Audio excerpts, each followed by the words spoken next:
जो एनर्जी का expression bore ने दिया उसमें नेगेटिव साइन उन्होंने इंक्लूड किया। क्यों इंक्लूड किया, ये काफ़ी इंटरेस्टिंग टॉपिक है।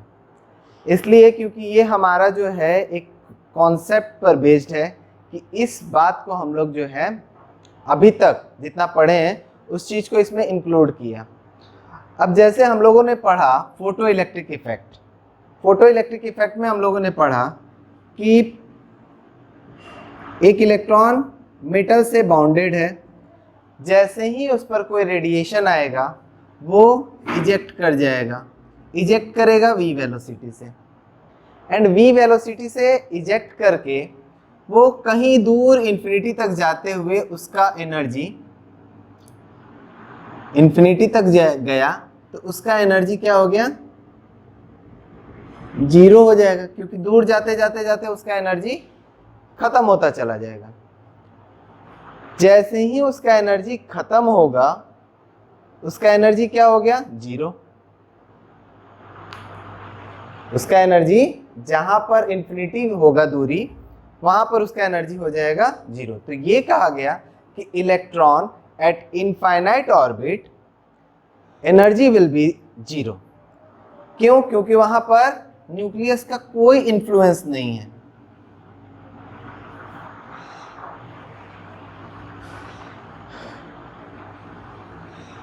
When electron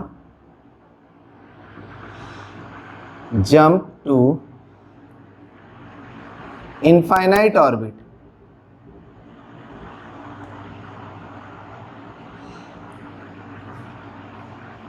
it becomes free from influence of nucleus. Nucleus के इन्फ्लुएंस से वो फ्री हो गया। This is our nucleus, this is first orbit, this is second orbit. इन सब में इलेक्ट्रॉन अगर है तो उस पर न्यूक्लियस का इन्फ्लुएंस है, but at infinite orbit, this is infinite orbit, n is equal to infinity. So यहां पर जो इलेक्ट्रॉन है उस पर क्या होगा, न्यूक्लियस का नो इन्फ्लुएंस, क्योंकि इनफाइनाइट ऑर्बिट में है, नो इन्फ्लुएंस। अगर कोई इन्फ्लुएंस नहीं है तो उस केस में ये क्या होगा, इलेक्ट्रॉन न्यूक्लियस का चक्कर नहीं लगाएगा। इन्फ्लुएंस से जैसे ही फ्री होगा वो चक्कर लगाना बंद कर देगा एंड इज इन रेस्ट, और वो रेस्ट में हो जाएगा। जैसे ही रेस्ट में होगा उसका एनर्जी क्या हो जाएगा, zero, and the energy becomes energy of electron in infinite orbit becomes zero। Clear? जब इलेक्ट्रॉन इनफाइनाइट ऑर्बिट में होगा वो न्यूक्लियस के इन्फ्लुएंस से फ्री होगा, और जब वो न्यूक्लियस के इन्फ्लुएंस से फ्री होगा तो चक्कर किसका लगाएगा, किसी का चक्कर नहीं लगाएगा। क्यों, ये रोटेट करेगा, क्यों घूमेगा, नहीं घूमेगा। जब वो घूमेगा नहीं तो वो रेस्ट में होगा, और जब वो रेस्ट में है इसका मतलब उसके पास कोई एनर्जी नहीं है, एनर्जी अब वो जीरो हो गया।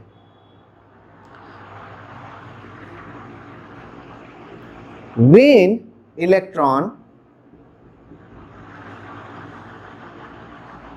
moves closer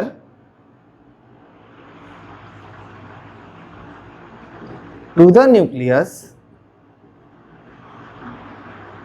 अब इलेक्ट्रॉन क्या हो रहा है, क्लोजर मूव कर रहा है। तब जैसे ही इंफिनिटी से थोड़ा सा भी अंदर आया उस पर जो है क्या होगा, इलेक्ट्रोस्टैटिक फोर्स लगना शुरू हो जाएगा। इलेक्ट्रोस्टैटिक फोर्स जैसे ही लगा वो इलेक्ट्रॉन जो है न्यूक्लियस का चक्कर लगाना शुरू करेगा।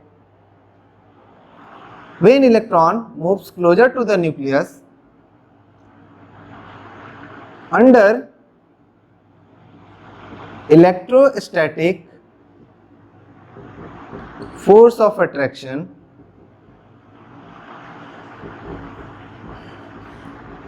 it start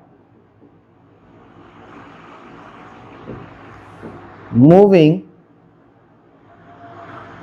round the nucleus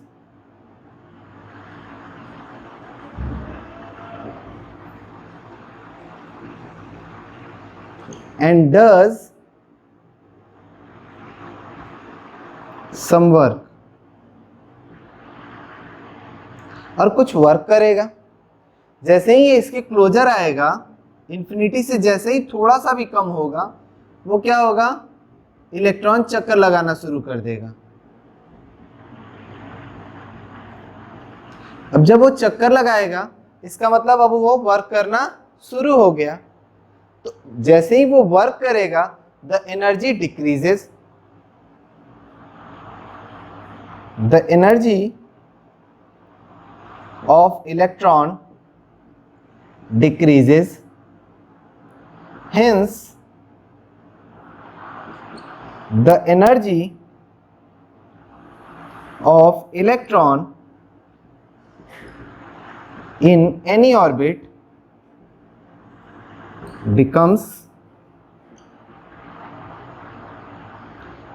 less than 0,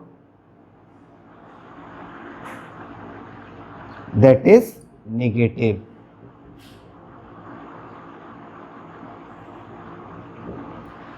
तो जैसे ही वो कुछ भी वर्क करेगा, अभी उसका एनर्जी 0 है, कुछ भी वर्क करेगा, वर्क करने के दौरान एनर्जी उसका लॉस होगा, और जैसे ही एनर्जी लॉस होगा, यानी कि एनर्जी उसका 0 से डिक्रीज किया, तो 0 से डिक्रीज कुछ भी करेगा तो नेगेटिव हो जाएगा।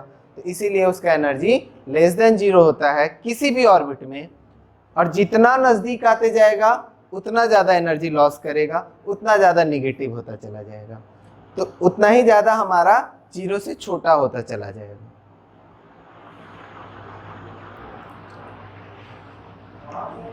एक टॉपिक है velocity of electron in any orbit. ये हमारा एनसीईआरटी का टॉपिक तो नहीं है, बट कॉम्पिटिटिव टॉपिक है।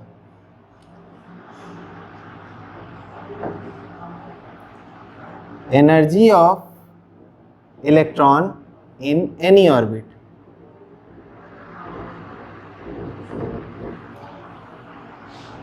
तो हम लोगों ने एनर्जी ऑफ इलेक्ट्रॉन देखा, क्या आया था, En -2.18 इंटू 10⁻⁻18 जूल पर atom,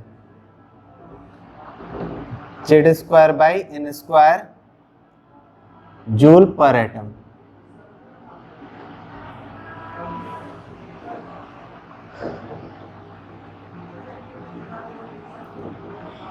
radius of orbit Rn हमारा आया था 52.9 n²/z पिकोमीटर। अब इसमें एक टर्म आता है velocity, velocity of electron in any orbit. किसी ऑर्बिट में जो इलेक्ट्रॉन का वेलोसिटी है, वो उसका वैल्यू हो जाता है हमारा Vn 2.19 इंटू 10⁶ Z/n मीटर पर सेकेंड। ये तीन एक्सप्रेशन काफी कॉम्पिटिटिव है। डायरेक्ट क्वेश्चन भी इस पर आता है, या फिर हमारा जो है कैलकुलेट करने के लिए भी आता है। ये तीनों डेटा याद रखना बहुत जरूरी है, नोट डाउन कर लो एक जगह। ये वेलोसिटी है इलेक्ट्रॉन किसी ऑर्बिट में जब चक्कर लगाता है। Note these expression are valid or useful for hydrogen like species. जो भी हमारे मल्टी ऑर्बिटल स्पीसीज हैं उनके लिए ये वैलिड नहीं है, जैसे hydrogen, helium plus, lithium double plus, इस तरह के जो हैं जो भी स्पीसीज होंगे उन सब के लिए ये वैलिड होगा। अब बोर एटॉमिक मॉडल का जो है फेलियर, कि हमारा बोर एटॉमिक मॉडल वो कहाँ कहाँ जो है एक्सप्लेनेशन देने में सक्सेसफुल नहीं रहा। जैसे जैसे हम लोगों का नया नया डिस्कवरी होते चला गया, जिसमें हम लोगों का डी ब्रोगली इक्वेशंस आया, फिर हेंसेनबर्ग अनसर्टेनिटी प्रिंसिपल आया, एंड अदर पार्ट जो है फिजिक्स का या केमिस्ट्री का डेवलप हो रहा था, तो उसकी वजह से जो है कुछ एक्सप्लेनेशन बोर एटॉमिक मॉडल नहीं कर पाया, जिसमें कुछ कॉन्सेप्ट स्किप हो रहे थे, तो उसी को बोला गया failure of bore atomic model. Bore atomic model को बोर रदरफोर्ड मॉडल भी कहते हैं। ये भी ध्यान रखना कि इसको बोर रदरफोर्ड मॉडल भी कहते हैं, क्योंकि रदरफोर्ड के बहुत सारे बातों को इन्होंने एक्सेप्ट किया था और उसके बाद ही इसको एक्सप्लेन भी किया। तो पहला चीज़ इन्होंने क्या एक्सप्लेन किया और क्या नहीं किया, तो इन्होंने अपना सारा जो है एक्सप्लेनेशन हाइड्रोजन और हाइड्रोजन लाइक स्पीसीज के लिए दिया। तो जाहिर सी बात है जो हाइड्रोजन लाइक स्पीसीज नहीं है उसका कोई एक्सप्लेनेशन इन्होंने नहीं दिया। तो पहला इनका जो है डीमेरिट कहो, फेलियर कहो, या जो है गैप कहो, रिसर्च गैप इसको जनरली कहते हैं। तो रिसर्च गैप कि भाई बोर एटॉमिक मॉडल के रिसर्च में ये गैप तैयार हुआ, इन्होंने यहाँ काम नहीं किया, इसके बारे में नहीं सोचा या इसके बारे में कुछ नहीं बताया। और ये पॉसिबल भी नहीं है कि एक जो है इंसान हर कॉन्सेप्ट को हमेशा बताए, क्योंकि नए नए इन्वेंशंस के साथ हमारा एक्यूरेसी लेवल जैसे जैसे बढ़ते जाएगा तो हमारे नए नए कॉन्सेप्ट्स खुलते चले जाएंगे। तो पहला, could not explain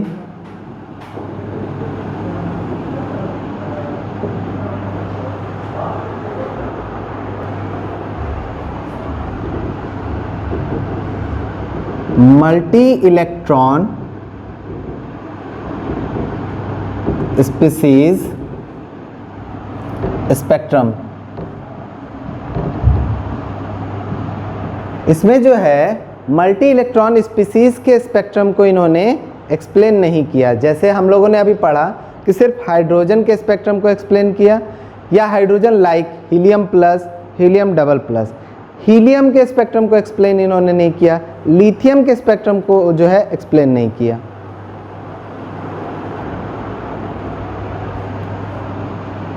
second, could not explain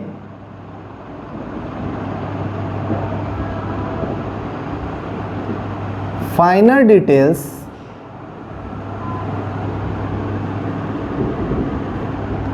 in hydrogen spectrum. Hydrogen के स्पेक्ट्रम में बहुत पतले पतले लाइंस मिले, उसको इन्होंने एक्सप्लेन नहीं किया। जैसे जैसे हमारा एक्यूरेसी स्पेक्ट्रोस्कोपी का जो है बढ़ता चला गया तो स्पेक्ट्रम और डिटेल देखा जाने लगा, और जैसे जैसे उसका डिटेल बढ़ता चला गया उसमें फाइनर डिटेल्स मिलने लगे, फाइनर लाइंस मिलने लगे। उस लाइंस को इन्होंने एक्सप्लेन नहीं किया।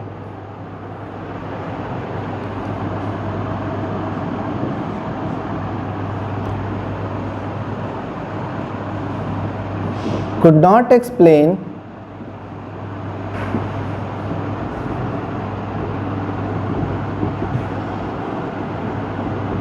de Broglie equation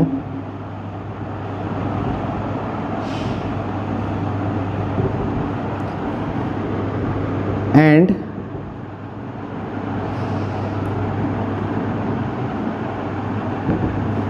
Heisenberg uncertainty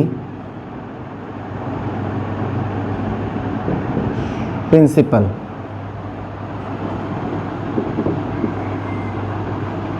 हेंसेनबर्ग uncertainty principle, या जो उस समय डी ब्रोगली इक्वेशन जिसमें हमारा वेव नेचर और पार्टिकल नेचर दोनों को इंक्लूड किया गया, उसको ये एक्सप्लेन नहीं कर पाए, जिसमें इलेक्ट्रॉन के जो है नेचर को बताया गया कि इलेक्ट्रॉन चूँकि एक सब एटॉमिक पार्टिकल है उसके अंदर वेव नेचर है। तो बोर ने क्या लिया था, इलेक्ट्रॉन को पार्टिकल लिया और पार्टिकल लेकर एक फिक्स्ड सर्कुलर ऑर्बिट बनाया। लेकिन हेंसनबर्ग और डी ब्रोगली इक्वेशन से ये क्लियर हो गया कि इलेक्ट्रॉन सिर्फ पार्टिकल नेचर को शो नहीं करता, उसके अंदर वेव नेचर भी है। तो उस नेचर को इन्होंने एक्सप्लेन नहीं किया।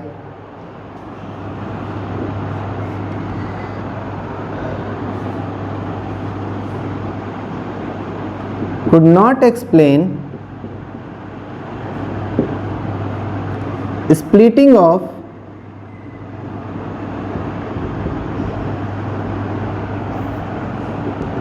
spectral line in magnetic field। Magnetic field में स्पेक्ट्रल लाइंस के स्प्लिटिंग को हम लोग कहते हैं जीमेंस इफेक्ट।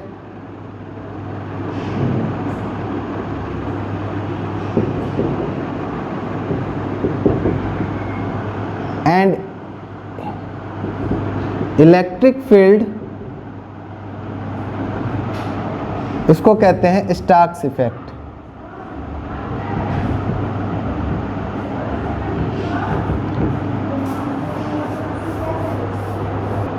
सो जीमेंस इफेक्ट और स्टार्क्स इफेक्ट आने के बाद जो है स्पेक्ट्रल लाइंस जो स्प्लिट हो रहे थे उसको इन्होंने कोई एक्सप्लेनेशन नहीं दिया, उसके बारे में इन्होंने अब कुछ भी नहीं बताया। तो ये सब सारे जो है इनके मॉडल का, एटॉमिक मॉडल का डीमेरिट है। हमारा जो नेक्स्ट मॉडल आएगा, मॉडर्न एटॉमिक जो है मॉडल, उसमें इन सब बातों को ध्यान में रखा जाएगा और उस पर हमारा आगे कॉन्सेप्ट बढ़ेगा। यानी अगला कॉन्सेप्ट हमारा डी ब्रोगली इक्वेशन है, फिर हेंसनबर्ग अनसर्टेनिटी प्रिंसिपल है, फिर वेव नेचर से जुड़ा हुआ जो है श्रोडिंगर वेव इक्वेशन है। उन सब को करते हुए हम लोग नया एटॉमिक मॉडल जो अभी प्रपोज्ड है हम लोग उसके बारे में पढ़ेंगे। बोर का जो एटॉमिक मॉडल था वो मॉलिक्यूल का फॉर्मेशन भी नहीं बता पाया, कुड नॉट एक्सप्लेन। बोर का एटॉमिक मॉडल कि मॉलिक्यूल्स, एटम से मॉलिक्यूल्स कैसे बने, इस चीज़ के बारे में भी वो कुछ नहीं बता पाए। तो could not explain formation of molecules.